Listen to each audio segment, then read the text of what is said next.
you see that in people as they go through changes in their lives, because actually someone may hold a value that to achieve more, right? So maybe there's something like that. But then times in life change, you get married maybe or whatever, and actually that value that you've had for a long time is challenged by this value of needing to have security, stay safe, continuity at home, and those sorts of things. So you can see that actually this deep-rooted value is now being challenged. They don't know it's being challenged, but it causes some tension because that's who I think I am, but now I feel like I should be doing something else. The question is from Thinking Focus. Hi, I'm Paul from Thinking Focus. Hi, I'm Rich from Thinking Focus. And the question is, what are my values? This is a part of a mini-series of The Question Is, which is exploring questions that often come up when we're coaching. So when we're faced with that question, we're going to talk about how we would respond. So, Rich, has that come up in your coaching? Does somebody come to you and go, what are my values? I don't know what my values are. Or are they just saying, do you have any value? Well, that's another perfectly valid question. All right, fair enough. Have I been asked that question outright? Not so much outright that someone says, how do I work out my values? Possibly, maybe once or twice. But I think more that you can feel that someone is struggling with an issue because they either don't know what their values are, so don't know how to respond, or something's happened that has crossed a value, caused them to feel uncomfortable, but they're not aware necessarily that it's crossed a value. Does that make sense? Yeah, it makes sense. I was thinking this is a question that gets asked but never asked. Yeah. So people come in and talk about stuff and you can quite quickly go, I'm sensing a values clash. Yes. But they're never going to say it in that way, to go, well, my boss has come in and asked this question and I think that's wrong because my values are X and he's asking me to do Y. Yeah, that's a good way of putting it, a values clash. So I think that comes up quite a bit. Someone's uncomfortable with something, doesn't like something, has to do something, or has been asked to do something that they feel uncomfortable with. And I think your way of describing it there as a values clash, you can see that. So I think occasionally a couple of people have said, hey, I've realised that. How do I work out what my values are? But more often than not, you're in the former, which is about there's a clash here, and I'm not necessarily aware of it. Yes. And I think when you're in a position where, what's being asked of you by your boss, by your colleagues, by your customers, by the world generally, is in conflict with your values, that's actually quite a difficult place to be. It feels, I'm trying to think of a really good word. Icky is the word I'm going to go with. It just feels icky. Yeah. I mean, I always think about it as it causes you to be uncomfortable. It causes you some, disquiet. Yeah. It means you will think about something over and over and think, why don't I like this? I disagree with this. This don't feel right. I'm not sure I can go through with this. So some of those things, and that could be, you've been asked to give some feedback to somebody and you don't agree with it, but you've been told you've got to. Yes. And that kind of thing makes you go, well, hang on a minute. There's clearly a values clash there that you're saying maybe this feedback isn't right, or maybe you don't believe the way this is going to be handled is right. So maybe what you're shouting out there is that you've got a value of fairness or compassion or something like that. And so I think it is really worthwhile. And I also think, I'm thinking ahead, it's really worthwhile to know what your values are. Yes. Because values for me, when you understand what your values are, they provide a framework which allows you to make decisions. I think that's fair. The only thing I would add to that is I don't think it's about what your values are. It's what your values are at this point in your life. I always think of it a bit like that sort of onion thing where we talk about personality and national culture and all the different things that kind of overlay why you make certain decisions. Yeah. I think values for me are the centerpiece of that onion, layered model. They're deeper than personality. I think what you're alluding to in that as well is that your values can change over time, and I think that is true. And they do. I think more so than the other bits. I think the outer layers, like national culture, gets embedded quite deeply and stays rigid. Your personality drifts a bit as you get older, but doesn't not going to hugely change. Hmm. Whereas I think actually at different stages in your life, your values change. Yeah. You have different needs and different goals, aims, challenges. Some elements of them change, Yeah. right? But I think so. So I think what I was trying to get at, I think knowing your values is useful because it gives you a framework in which essentially you live in your life. Yes. How you make decisions, your values help you make decisions. Do I think this is right or wrong? Your values will help you work that out. Your values are about how you treat other people. Your values are about the worth that you place in certain behaviours that you would like to see in yourself or in others. Yes. So I think they are, when you understand what they are, they're extremely valuable. I think anyone that's going into a leadership position or is in a leadership position also needs to think about this, because this will help them understand how they want to treat people that are working for them or working with them. And I think that's really important to do. And I also think it helps them think. I'd go one step further. It helps them think about what kind of people they want working with them as well, because often the values clash that we see is between leader and follower or between peers in the same organization, and people not recognizing that we might all be doing the same job but have very different rationales and reasons and underlying values, and therefore need slightly different things out of it. I like to use, when we're talking values, I like to use the word, there's a guy called, I love this name, I'm going to say it wrong, Shalom H. Schwartz. Sorry, I'm very bad. Shalom H. Schwartz. Yeah, you've definitely got it wrong about 3 times there, I'd say. But anyway, power on. He created a thing called the theory of basic human values. So from the research he did, Yeah. He kind of recognized it doesn't matter where you are in the world. If you talk to people and love people about their values, you end up with the same set of, I think it's like 50 or 60 words, that he then broke down into, I think it's, only 3, 4, 5, 6, 7, 8, 10 areas. Yeah. That then breaks down into 4 zones. So the 4 zones, there's a load of values that he looked at that were about how we like change, how open to change are we. So he talks about values around self-direction, values around stimulation, values around pleasure and enjoyment, and there's lots of things that sit under that. So that's openness to change. A load of values about self-enhancement, which really comes down to achievement and power. Yeah. And all those are personal focused values. And then a load of values around universalism, the saving the whale and the better world and doing good things, benevolence, helping other people, calls those self-transcendence values. And then security, conformity, and tradition, which are conservation values. And so you can see that across those, you've got some that are personally focused, some that are socially focused, some that are growth orientated, some that are self-protection orientated. Mm-hmm. And what I love about this model, if you've ever seen it, and it's worth finding a copy on the internet if you can, just look for theory of basic human values and you'll find it fairly easily. Wikipedia, loads of other people.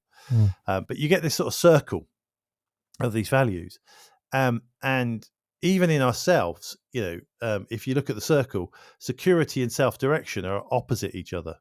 And so if you hold self-direction values, if you hold values around, being able to do your own thing and be able to try new things and go off and do new things, and you hold security values, I need to stay safe, I need to look after myself, I need to make sure I don't take too many risks. Even just in yourself, holding those 2 values brings conflict. Yeah, it brings tension, doesn't it? Brings tension, yeah. And I think you can see that as well in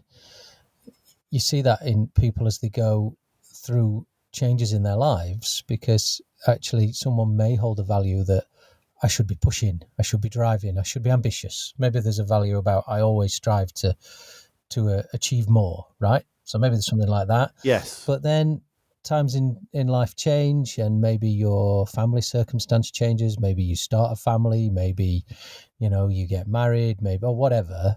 And actually that value that you've had for a long time is challenged by this value of needing to have security, stay safe, provide continuity at home, and those sorts of things. So you can see that in people that we've worked with, that actually this deep-rooted value is now being challenged. They don't know it's being challenged, but it causes some tension because that's who I think I am, but now I feel like I should be doing something else. Yeah, and I think in his model, achievement and security are like one step apart, so they're a little bit challenged, but they kind of you can slightly hold them together. That I need to achieve things, but I need to stay safe. What's really interesting is achievement and benevolence are opposite each other. Yeah, because that's about I versus others, Versus we, isn't it? it's about friendship and meaning and loyalty and helping people and being forgiving, which is really hard to do if you're in the workplace going, I'm forgiving and loyal, but you've got to do that and you've got to do it now. And I need to achieve these things and I need to hit these goals. I think when I have conversation about values and you start to ask people, go and have a think. What do you think are the things that are important to you in how you live your life and also how you want to show up in the world? It's quite interesting that you generally, as you've already articulated through your description back there, people do generally come up with very similar things. Yes. So you rarely get people that say, I have had this a couple of times, right? But you rarely get people that say, I want power. I want to win at all costs. I want, you rarely get that. You generally get things that might say, I want to be thought of as being a good person. I want to be compassionate. I want to be empathetic. I want to be a good team player. I do want success, but I want it in a way that feels right. You know what I mean? And that's where I think values are really interesting because, just take his words for power. I'm just looking at the original words in the research. So the words under power are social power. So I want power over people, wealth, authority, preserving a public image, and social recognition. And they're things that I think do come up a lot in coaching conversations, but almost apologetically. Yeah, because I think people sometimes might think that they're wrong. Yes. And I think the point I'm trying to make is that in most cases, people might want those things, but they want to go about that in the right way. Yes. So I might want to lead a team. I might want authoritative power to make decisions that might suit me, but I also want to be kind to people in the process. I think there is a challenge if you occasionally work with people who want it at all costs and don't really care what the impact is that they have on other people. I think that's slightly different to what you would generally find. I would say like 9 times out of 10 is that people have a consideration for how they achieve what they want to achieve in their values. Yes. And I think, because it's such a personal thing, and we've seen this quite a lot, when you see somebody who's working their way up in an organization and maybe they want a bit more power and they want a bit more achievement and that's quite important to them, but actually some of their deeper values may be around conformity and security, and as they work their way up they suddenly go, well, actually to grab the power I want, to have more authority, I am probably going to take more risk, and therefore I'm probably going to have to do some stuff that then clashes with other values that I have, and it becomes challenging to work out, well, which direction do I go in?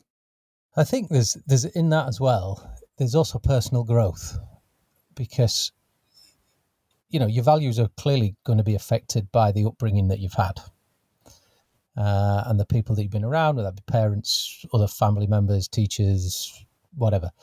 And you might grow up with a value about, let's take risk, as you put it then, being risk averse, be sensible, be safe. You might grow up with that, but you might realise as you're growing up that value in certain circumstances isn't serving you. And you might start to challenge it. And part of your personal growth might be that you recognise that responsible risk taking can move you on and move you forward. So that can also cause some conflict, because you are in many ways start to become your own person and challenge some of the values that perhaps you were brought up with. And we know that when we make decisions and we use heuristics or shortcuts to make decisions, we're not always using the right shortcut. So, for example, that risk-averse one could be, when challenged with something, I grab a belief and a value from years ago that doesn't serve me well now. Yes, I think that's a really good example. Actually, I always love that. Plays out when you talk to people about entrepreneurs. Yeah, and one of the kind of key factors of, I think, called entrepreneurial orientation, the idea of what are the things that entrepreneurs do well.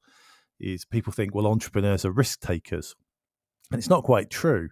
It's what they have. It's a different relation to risk than other people, because entrepreneurs will take risks they can manage. So they are risk takers if they can see how to manage the risk. And what you often see in entrepreneurs is they won't take any risks that they can't manage, even if the risk isn't great. So in one sense, they're very risk averse. In the other sense, they look like crazy risk takers. Yeah. And the reason I think some of that's about personal growth is that they've probably learned that. Yeah. They've learned that. But it's also about, it's contextual. I think it's also about security. So in the theory of basic human values, where you've got a number of values about growth and a number of values about self-protection, it's easy to say at this period in my life, I'm focusing on my growth values. I want to be more universal. I want to be more open to the world and worried about the future of the planet and all those things, because actually my self-protection needs are met. Yeah.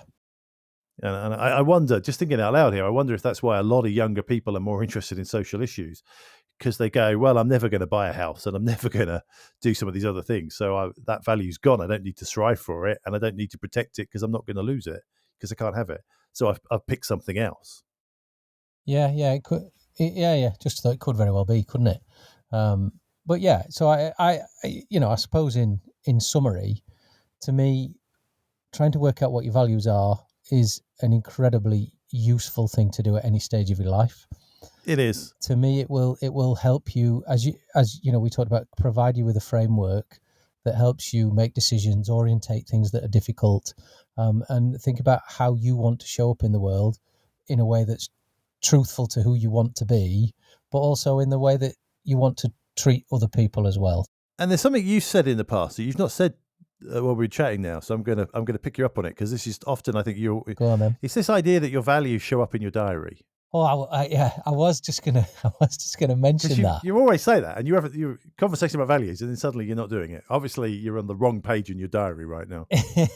Well, it did cross my mind 3 or 4 times in what you were talking about, and your values will show up in your diary or in your calendar. So by that, what I mean is you will prioritize the things that are important to you, and you will spend time doing them.